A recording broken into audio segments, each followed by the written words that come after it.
Peygamber Sevdaları Vakfı tarafından uzun bir zamandan beri önce kutlu doğum etkinlikleri, daha sonra da mevlid etkinliği yapılmaya başlanmış ve devam etmektedir.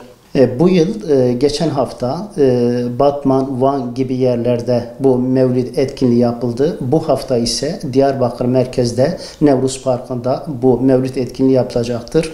7'den 70'e bütün halkımızı, Müslüman halkımızı bu mevlide gelmeye, katılmaya ve oradaki dua ve selavatlara iştirak etmeye davet ediyoruz.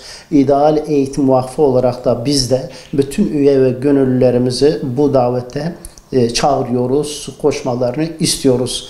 Peygamber Sevdaları Vakfı tarafından her yıl Nisan ayında geleneksel olarak kutladığı Mevlid-i Nebi etkinliği Peygamber Sevdalısı halkımız tarafından büyük bir heyecan ile beklenip büyük bir coşku ile kutlanmaktadır.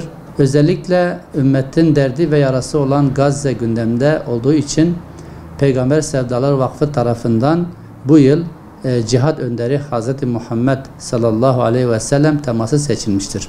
Çünkü ümmeti Muhammed'i sallallahu aleyhi ve sellemi diriltecek ve muzaffer eyleyecek tek şey cihattır. Bu yüzden Mevlid-i Nebi etkinliğini kutlamak kadar alanları doldurmak ve kafirlerin gözünü korkutmak da o kadar önemlidir.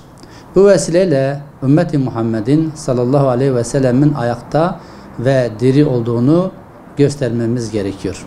Yetimler Vakfı olarak bu pazar yani 28 Nisan 2024 pazar günü saat 13.30'da Diyarbakır'ın peygamber ve sahabe aşığı halkını tüm üye ve gönüldaşlarımızı Nevruz miting alanında düzenlenecek olan Mevlid-i Nebi etkinliğe davet ediyoruz. Şimdiden bu etkinliğin İslam ümmetinin vahdetine, Filistin ve Gazze'nin muzaffer olmasına vesile olmasını Cenab-ı Allah'tan diliyoruz.